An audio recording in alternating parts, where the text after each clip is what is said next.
Don't put your electrodes in the Z formation. This is a piece of cedar. If you were to tell me to measure this cedar, I would take this tape measure and I would hold it like this, and I could verify that it was 10 inches long. But what if I took the tape measure and I held it like this, and I told you it was 16 inches long? That wouldn't make much sense, would it? My measurement would be meaningless because I didn't use the measuring tool accurately. The same thing applies to the placement of electrodes when you're requiring a 12 lead. The most commonly misplaced electrodes are V1, V2, and V3. V1 and V2 are often placed way too high and way too far apart, with V3 being placed below them but in between them, resulting in this Z formation.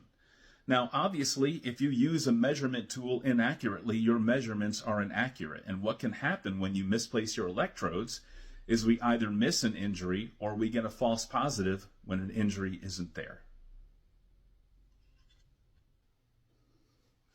There's only one intracostal space separating all of your chest leads.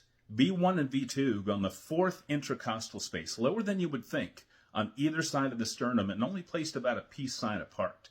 V4 through V6 all go on the fifth intracostal space, with V4 going on the mid-clavicular line, not the nipple line, because everyone's nipple is in a different place, the mid-clavicular line.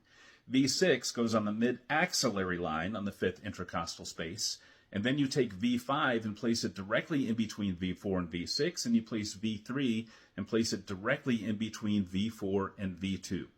When you go back and look at your placement, it should be a very subtle line. If there's any sharp angles, then you haven't placed them properly and they may not measure properly.